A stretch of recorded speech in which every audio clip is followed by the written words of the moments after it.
Pemirsa, mengawali berita pertama, Badan Pengawas Pemilu Bawaslu Kota Prabu Muli bersama petugas Satpol PP menertibkan alat peraga kampanye calon anggota legislatif yang mencuri start kampanye, baik calon anggota DPR RI, DPD, DPRD Provinsi, dan DPRD Kabupaten Kota.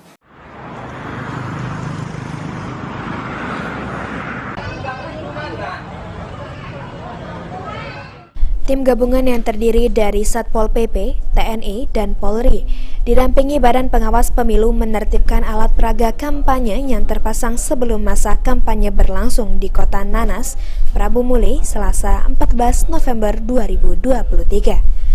Penertiban APK ini sesuai Peraturan Komisi Pemilihan Umum Nomor 15 Tahun 2023 tentang kampanye pemilihan umum, di mana disebutkan setelah ditetapkannya DCT pada 4 November 2023, maka semua peserta pemilu tidak boleh kampanye di luar jadwal.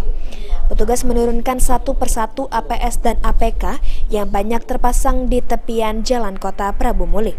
Dua tim dibagi untuk melepaskan APK, yakni di Jalan Protokol dan Jalan Lingkar hingga ke Tugu Nanas.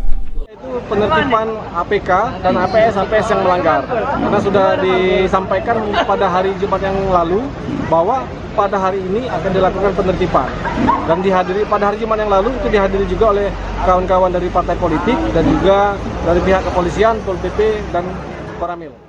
Sementara itu, sekitar 10 personil Satpol PP Kota Prabu Muli diturunkan untuk menertibkan puluhan APK yang tersebar. Insya Allah nanti kita tambah lagi menjadi 10 orang, karena kegiatan ini untuk mendampingi Bawaslu untuk membongkar atau melepasi alat peraga kampanye dan alat peraga sementara pemilu 2024.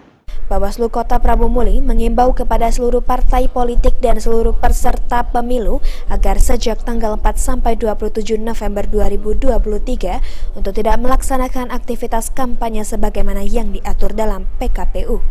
Beni Firdaus, PAL TV.